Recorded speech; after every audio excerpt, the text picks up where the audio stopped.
Madam ನಮಸ್ತೆ. ಗೃಹಲಕ್ಷ್ಮಿ ಯೋಜನೆ ಘೋಷಣೆ ಮಾಡಿದಾಗ ಅದರ ಹಿಂದಿನ ಉದ್ದೇಶ ಇದ್ದಿದ್ದು 2,000 ರೂಪಾಯಿ ಬೆಲೆ ಏರಿಕೆ ಆಗಿದೆ. 2,000 ರೂಪಾಯಿ ಕೊಟ್ರೆ ಸಿಲಿಂಡರ್ ತಗೋಬಹುದು, ಸಣ್ಣ ಪುಟ್ಟ ಖರ್ಚಿಗಾಗತ್ತೆ ಅನ್ನೋ ಕಾರಣಕ್ಕಾಗಿ ನಾವು ಘೋಷಣೆ ಮಾಡಿದ್ವಿ. ಇನ್ಫ್ಲೇಷನ್ ಹೌದು, ಈಗ ಒಂದು 3 ವರ್ಷದಲ್ಲಿ ಇನ್ಫ್ಲೇಷನ್ ಜಾಸ್ತಿ ಆಗಿದೆ. ಬೆಲೆ ಏರಿಕೆ ಬಗ್ಗೆ ಯಾರಿಗೂ ಮಾತಾಡೋ ಆಸಕ್ತಿನೇ ಇಲ್ಲ. ಮಧ್ಯಮ ವರ್ಗದವ್ರು ನಾವು ಸಾಯ್ಬೇಕಷ್ಟೇ. ಬೆಲೆ ಏರಿಕೆ ಬಗ್ಗೆ ಯಾವ ಮಾಧ್ಯಮಗಳು ಮಾತಾಡ್ತಲ್ಲ. ಇರ್ಲಿ ಬಿಡಿ. ಈ 2,000 ಮೊತ್ತವನ್ನ ಮುಂದಿನ ದಿನದಲ್ಲಿ ಏನಾದ್ರು ಜಾಸ್ತಿ ಮಾಡೋ ಸಾಧ್ಯತೆ ಇದೆ. ಯಾಕಂದ್ರೆ ಇನ್ಫ್ಲೇಷನ್ ಜಾಸ್ತಿ ಆಗಿದೆ. 23ಕ್ಕೆ ಇದ್ದದ ಇನ್ಫ್ಲೇಷನ್ಗೂ ಇವತ್ತಿಗೂ ಜಾಸ್ತಿ ಆಗಿದೆ. ಬೇಡಿಕೆ ಏನಾದ್ರು ನಿಮ್ ಮುಂದೆ ಇದೆಯಾ? ಅದೇನ್ ಮಾತಂತ ಹೇಳಿದ್ರಿ ಸರ್ ನೀವು? Really hats off sir.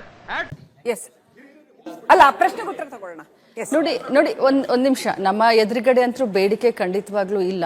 But ನೀವು ಹೇಳದ ಹಾಗೆ ಸಿಲಿಂಡರ್ ಆಗಲಿ, ಪೆಟ್ರೋಲ್ ಡೀಸೆಲ್ ಆಗಲಿ, ದಿನಸಿ ಸಾಮಾನುಗಳಾಗ್ಲಿ, ಕರೋನಾ ಇಫೆಕ್ಟ್ ಆದ್ಮೇಲೆ ದೇಶದ ಆರ್ಥಿಕತೆ ಹೆಚ್ಚು ಕಡಿಮೆ ಆಯ್ತು. ಅದೇ ರೀತಿ ರಾಜ್ಯದ ಪರಿಸ್ಥಿತಿನೂ ಅದೇ ಆಯ್ತು. ನಂಬರ್ 1 5 ಕೆಜಿ ಮೀನು 1,000 ರೂಪಾಯಿ ಕೆಜಿ, 5,000 ರೂಪಾಯಿ. ನಂಬರ್ 2 ಒಂದು 5 ಕೆಜಿ ಮಟನ್ ಕೊಡಲ್ಲ. ನಂಬರ್ 3 5 ಕೆಜಿ ಆಪಲ್ ಕೊಡಲ್ಲ. ನಂಬರ್ 4 ಒಳ್ಳೆ ಡೈಲಿ ಒಂದು 3 ಮೊಟ್ಟೆ ಕೊಡಲ್ಲ. ನಂಬರ್ 5 ಒಂದು 5 ಲೀಟರ್ ಹಾಲು ಕೊಡಲ್ಲ. ಒಂದು ಕಾರಣಕ್ಕೇನೆ ನೀವು ಹೇಳದ ಹಾಗೆ ಗ್ಯಾರಂಟಿಗಳನ್ನ ಮೂಲ ಉದ್ದೇಶನೇ ಏನು ಬೆಲೆ ಏರಿಕೆ ಆಗಿತ್ತು, ಅದಕ್ಕೆ ಜನಸಾಮಾನ್ಯರಿಗೆ ಒಂದಿಷ್ಟು ಅನುಕೂಲ ಆಗ್ಲಿ ಅಂತ 2,000ದಿಂದ 900 ಕೊಟ್ಟು 2 ಸಿಲಿಂಡರ್ ತೆಗೆದುಕೊಂಡು ಬರ್ಲಿ, ಗೃಹ ಜ್ಯೋತಿಯಿಂದ 200 ಯೂನಿಟ್ ನಿಂದ ಅವ್ರ ಕರೆಂಟ್ ಬಿಲ್ ಕಡಿಮೆ ಆಗ್ಲಿ, ಇದೆಲ್ಲ ಒಂದು ಇಟ್ಕೊಂಡು ಇಲೆಕ್ಷನ್ಕಿಂತ ಮುಂಚೆ ಜನಸಾಮಾನ್ಯರಿಗೆ ಅನುಕೂಲ ಆಗ್ಲಿಕ್ಕೆ ಯೋಜನೆ ಮಾಡಿದ್ವಿ. ನಮ್ಮ ಇಲಾಖೆ ಎದುರುಗಡೆ 2,000ಕ್ಕಿಂತ ಜಾಸ್ತಿ ಮಾಡುವಂತ ಯಾವುದೇ ಪ್ರಸ್ತಾವನೆಗಳೇ ಸದ್ಯಕ್ಕೆ.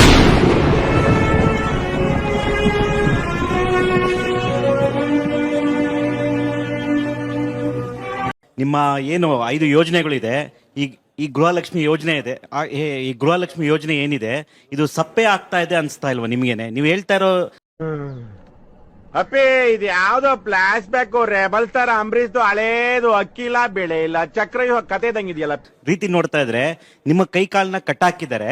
You are depending on other departments, they are not giving the funds. ಏನು ಕೊಡ್ತಾನೆ ಇಲ್ಲ. ಈ ಅದು ಬೇರೆ ಇದು ಬೇರೆ, ಎಲ್ಲೋ ಸಪರೇಟ್, ಬರೀ ನಾಟಕ ಅಷ್ಟೇ. ಒಂದು ಯೋಜನೆಯಿಂದ ಇದು ಸಪ್ಪೆ ಆಗ್ತಾ ಇದೆ ಅಂತ ನಿಮ್ಗೆ ಅನ್ಸ್ತಾ ಇಲ್ವಾ?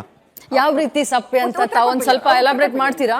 ಯಾವ ರೀತಿ ಸಪ್ಪೆ ಅಂತ ಸ್ವಲ್ಪ ತಾವು ಎಲಾಬ್ರೇಟ್ ಮಾಡ್ತೀರಾ? ಇವಾಗ ನೀವೇ ಹೇಳ್ದಂಗೆ 3 ವರ್ಷ ಆಯ್ತು ನಿಮ್ ಸರ್ಕಾರ ಬಂದು.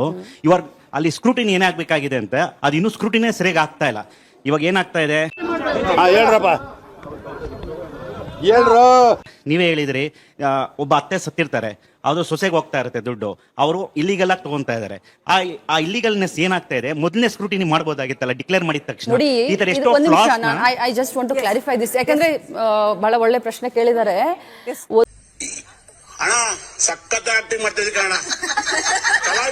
ನಮಸ್ಕಾರ ಕಣ. ನೀನು 1,25,00,000 ಮಹಿಳೆಯರು. ಬ್ರದರ್, ನೀವು ಅರ್ಥ ಮಾಡ್ಕೊಳ್ತಾ ಇಲ್ಲ. ನೀವು ಸ್ಕ್ರೂಟನಿ ಮಾಡಬೇಕು, ಇನ್ನೊಂದು ಮಾಡಿ, ಬಹಳ ದೊಡ್ಡ ಯೋಜನೆ ಇದು. ವಿಶ್ವದಲ್ಲಿ ಅತ್ಯಂತ ದೊಡ್ಡ ಯೋಜನೆ, ಆರ್ಥಿಕ ಸಬಲೀಕರಣ ಮಹಿಳೆಯರಿಗೋಸ್ಕರ ಮಾಡಿದ್ದು ಅತ್ಯಂತ ದೊಡ್ಡ ಯೋಜನೆ. ಅವ್ರು ಹೇಳಿದ್ರು, ಆಪ್ನವರು, ನನ್ನ ಬ್ರದರ್ ಹೇಳಿದ್ರು ಡೆಲ್ಲಿಯಿಂದ ಶುರು ಆಯ್ತು ಅಂತ. ನಾನು ಅದನ್ನ ಇಲ್ಲ ಅಂತ ಅಲ್ಲಿ ಗಳಿಯೋದಿಲ್ಲ.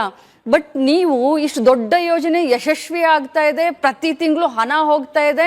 ಈಗಾಗಲೇ ನನ್ನ ಇಲಾಖೆಯಲ್ಲಿ 5,000 ಕೋಟಿಲಿ 2,500 ಕೋಟಿ ಬಿಡುಗಡೆ ಮಾಡಿದ್ದೀನಿ. ಏಪ್ರಿಲ್ 2,500 ಕೋಟಿ ಬಿಡುಗಡೆ ಮಾಡ್ತಾ ಇದ್ದೀನಿ. ನಮ್ಮ ಹಂತದಲ್ಲಿ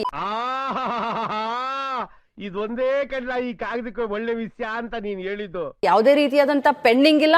ದಿನದಿಂದ ದಿನಕ್ಕೆ ಮಹಿಳೆಯರು ಆರ್ಥಿಕವಾಗಿ ಮುಂದೆ ಬರ್ತಾ ಇದ್ದಾರೆ, ಓಡಾಡ್ತಾ ಇದ್ದಾರೆ. ನಾವು ಇದನ್ನ ಮಾಡ್ಕೊಳ್ತಾ ಇದೀವಿ. ಮೊನ್ನೆ ನೀವು ನೋಡಿರ್ಬೋದು, ಮೈಸೂರಿನಲ್ಲಿ ರ್ಯಾಂಕ್ ಸ್ಟೂಡೆಂಟ್ ಒಬ್ಬ ವಿದ್ಯಾರ್ಥಿನಿ ಏನ್ ಹೇಳಿದ್ಲು ಅನ್ನೋದನ್ನ ತಾವು ಕೇಳಿರ್ಬೋದು. ಇವತ್ತೇ ಒಂದು ಕನ್ನಡಪ್ರಭದಲ್ಲಿ ನಾನು ನೋಡಿದೆ, ಪೇಪರ್ನಲ್ಲಿ ಏನ್ ಬಂದಿದೆ, 3 ಜನ ಮಹಿಳೆಯರು ಗೃಹಲಕ್ಷ್ಮಿ ಹಣವನ್ನ ಇಟ್ಕೊಂಡು ಇಷ್ಟು ಇದನ್ನ ಮಾಡಿದೀವಿ ಅಂತ.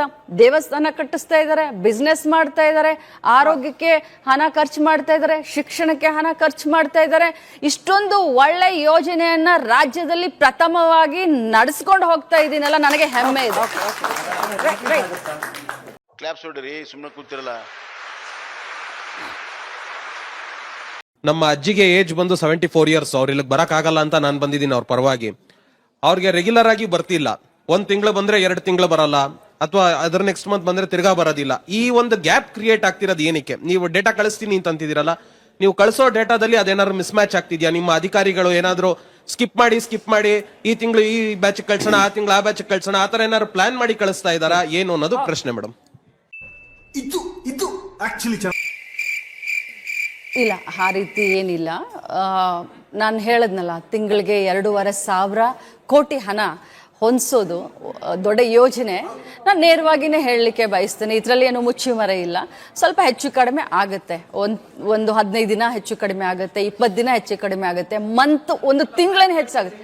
ಅದೇ ಪ್ಯಾಟರ್ನ್ ಚೇಂಜ್ ಆಗ್ತಾ ಇರುತ್ತೆ. ಅಂದ್ರೆ ಸ್ಪೆಸಿಫಿಕ್ ಆಗಿ ಇದೇ ತಿಂಗಳಿಗೆ ಇದೇ ಡೇಟ್ಗೆ ಅಂತ ನಾವು ಹಣನ ಹಾಕ್ತಾ ಇಲ್ಲ. ಬಟ್ ಯಾಕೆ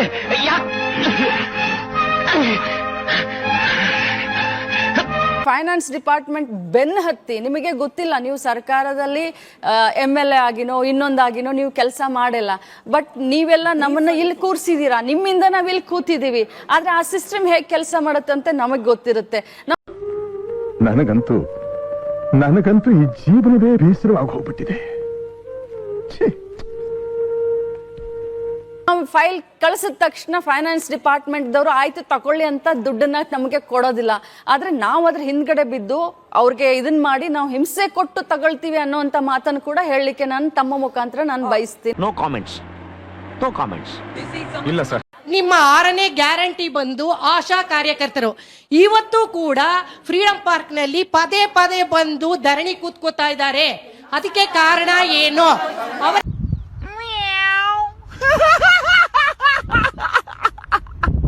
ಸಮಸ್ಯೆಯನ್ನ, ಅವರ ಸಮಸ್ಯೆಗೆ ಪರಿಹಾರವನ್ನ ಇನ್ನು ಎಷ್ಟು ವರ್ಷ ಬೇಕಾಗಿದೆ, ಆ ಪರಿಹಾರ ಕೊಡಕ್ಕೆ ನಿಮ್ಗೆ ಇನ್ನು ಎಷ್ಟು ವರ್ಷ ತಗೊಳ್ತಿದ್ದೀರಾ ಅನ್ನೋದು ನನ್ನ ಕ್ವಶನ್.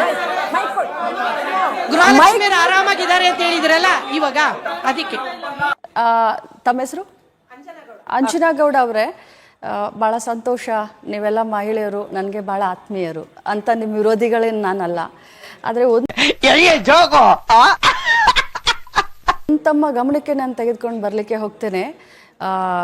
ಕಾಂಗ್ರೆಸ್ ಪಕ್ಷದ ಸರ್ಕಾರ ಯಾವಾಗ ಬಂದಿದೆ, ಮಹಿಳೆಯರಿಗೋಸ್ಕರ ಬಹಳಷ್ಟು ಅನುಕೂಲ ಆಗುವಂಥ ಯೋಜನೆಗಳನ್ನು ನಾವು ಮಾಡಿದ್ದೇವೆ. ಈ ದೇಶದಲ್ಲಿ ಅಂಗನವಾಡಿ ಕಾರ್ಯಕರ್ತರನ್ನ ನೇಮಿಸಿದ್ದೆ ಕಾಂಗ್ರೆಸ್ ಸರ್ಕಾರ, ಆಶಾ ಕಾರ್ಯಕರ್ತರನ್ನ ನೇಮಿಸಿದ್ದೆ ಕಾಂಗ್ರೆಸ್ ಸರ್ಕಾರ.